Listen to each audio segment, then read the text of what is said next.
रायपुर, बिलासपुर, दुर्ग, भिलाई में ACB EOW ने छापा मारा है। शराब घोटाला मामले में एसीबी ईओडब्ल्यू ने छापेमार कार्रवाई की है। कई कारोबारियों के ठिकानों पर इस वक्त भी कार्रवाई जारी है।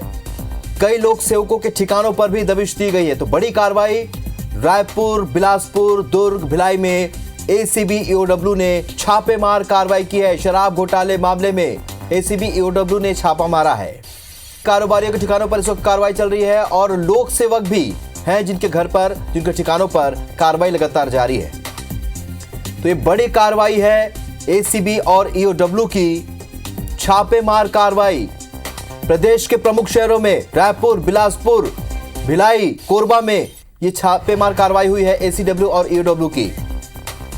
तहसीन जैदी रायपुर से और कोमल धनेसर भिलाई से इस वक्त हमारे साथ लाइव जुड़े हैं। सबसे पहले रुक करेंगे रायपुर का। तहसीन, आपसे जानना चाहेंगे क्योंकि ये बड़ी कार्रवाई है और शराब घोटाले में जिस तरीके से पिछले दिनों कोर्ट ने कहा कि इसमें मनी लॉन्ड्रिंग का केस नहीं बनता है, उसके बाद नए सिरे से पूरी जांच हो रही। तहसीन, क्या जानकारी? देखिए, जिस तरीके से एक बड़ी खबर ये निकल के आई है, आज सुबह से जो है एसीबी ईओडब्ल्यू की टीम जो है कल देर रात से ही ये अलग अलग जगहों में रवाना हो गए थे। अगर बात करें तो करीब 20 से ज्यादा छापामार कार्रवाई स्थानों पे ठिकानों पे चल रही है। इसमें जो शराब कारोबारी, उनके चार्टेड अकाउंटेंट्स, कई डिस्टलरीज और कई लोक सेवक जो हैं, आबकारी विभाग के कर्मचारी, उनके यहाँ भी छापामार कार्रवाई की गई है। उनमें अगर बात करें तो रायपुर, बिलासपुर, दुर्ग, भिलाई, राजनांदगांव, अंबिकापुर, कोरबा और कई ठिकानों पे यहाँ पे कार्रवाई चल रही है। इसमें आपको बता दें कि जिस तरीके से एसीबी ईओडब्ल्यू ने ईडी के प्रतिवेदन पर एक कह सकते हैं एफआईआर दर्ज की थी, इसमें जो 420, 467, 468, 120B की धाराओं के तहत इन्होंने मामला दर्ज किया था।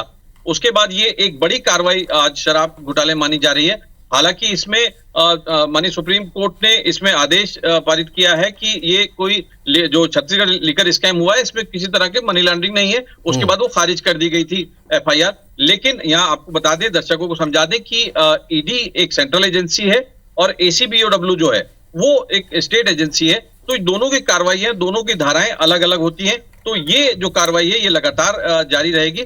इसके अलावा और जानकारी दे दें कि ईडी ने जब वो जो कह सकते हैं सुप्रीम कोर्ट की रूलिंग के बाद एक और फ्रेश ईसीआईआर दर्ज की है और उसको आधार बनाया है एसीबी ईओडब्ल्यू की जो एफआईआर दर्ज हुई है, जिसमें 70 आरोपी जो हैं वो शामिल किए गए, 70 आरोपी बनाए गए।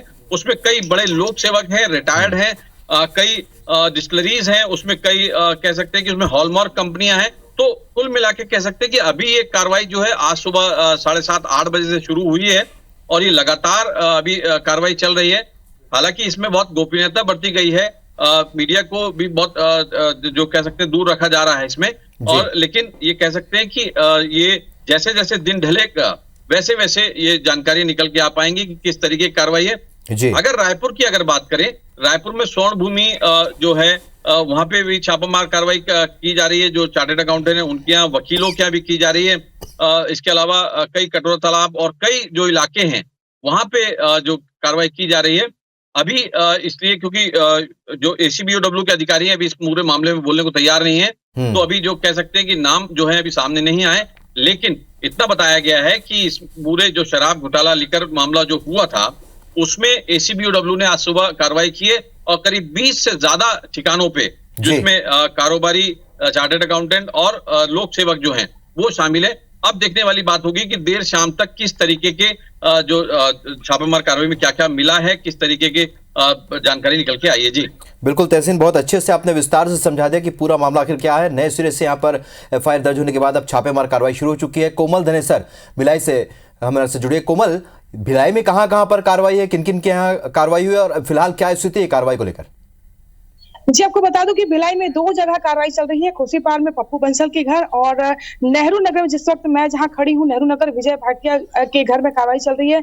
यहाँ पर दर्जनों जो अधिकारी हैं पहुंचे हुए हैं, सेंट्रल फोर्स भी साथ में है। और आप जो कार्रवाई चल रही है, इन दोनों शराब कारोबारियों के ऊपर पहले भी ईडी की कार्रवाई हो चुकी है। लेकिन इसमें सबसे बड़ी बात यह थी कि पप्पू बंसल आज तक कभी कार्रवाई में नहीं मिले और चर्चा आज ये भी है कि उन्हें शायद ये रेड की जानकारी मिल गई थी, तो आज भी शायद वो घर से निकल चुके हैं। हालांकि टीम उनके घर में पहुंच चुकी है, ऐसी चर्चा है। हम इस बात की पुष्टि अभी नहीं कर रहे हैं कि पप्पू बंसल अपने घर में है या नहीं, लेकिन चर्चा ऐसी है कि यहाँ पर लोग जो पप्पू बंसल है अपने घर से रातों रात वो फरार हो चुके हैं। और आपको बता दूं कि जो ईडी की कार्रवाई थी इसमें लगातार कांग्रेस सरकार के समय जब भी कार्रवाई हुई है यहाँ पर बाकायदा पुलिस की सुरक्षा दी जाती थी कि ताकि कोई टीम यहाँ ना पहुंचे। लेकिन विजय भाटिया को बुलाया गया था बयान के लिए, वो एक दो बार बयान के लिए जा भी चुके हैं ईडी के पास में, पर पप्पू बंसल आज तक किसी भी रेड की कार्रवाई में वो कभी नहीं मिले, हमेशा उनके घर में ताला मिला था। लेकिन आज ऐसा पहली बार हुआ है कि उनके घर में टीम तो पहुंची है लेकिन उनके होने की पुष्टि अभी कोई नहीं कर रहा है। ये जो शराब कारोबारी है इनका जो पहली बार जो कार्रवाई हुई थी यहाँ पर विजय भाटिया जी के यहाँ पे जी, ये पहली कार्रवाई 2018 में हुई थी जब सीडी कांड हुआ था और उसमें इनका नाम सामने आया था। उसके बाद पहली बार उस तत्कालिक जो यहाँ पर एडिशनल एसपी थे शशि मोहन सिंह, उनके नेतृत्व में यहाँ पर छापेमार कार्रवाई हुई थी और उसके बाद लगातार कहीं ना कहीं इनका नाम सामने आता था। पर इन 5 सालों में कोई ऐसी बड़ी कार्रवाई नहीं हुई कि जो जेल जाने की नौबत आई या कोई बड़ा ऐसा इनका मामला कोई इनके पर FIR हो। लेकिन अब जो जिस तरीके से आज जो टीम पहुंची हुई है उसमें एसीबी के जो अधिकारी हैं यहाँ पर आप देख सकते हैं मेरे दोनों और यहाँ पर गाड़ियां हैं, गाड़ियों में सवार होकर पहुंचे हुए हैं और जो कार्रवाई कब तक चलेगी यह पता नहीं, लेकिन टीम जो है करीब यहाँ सुबह पहुंच चुकी है। बिल्कुल, और बिल्कुल बड़ी कार्रवाई है क्योंकि रायपुर, बिलासपुर, कोरबा और भिलाई जो प्रमुख शहर है वहां पर एक कार्रवाई लगातार जारी है। आप लोगों से अपडेट लेते रहेंगे। फिलहाल इस जानकारी के लिए आप दोनों का बहुत बहुत शुक्रिया।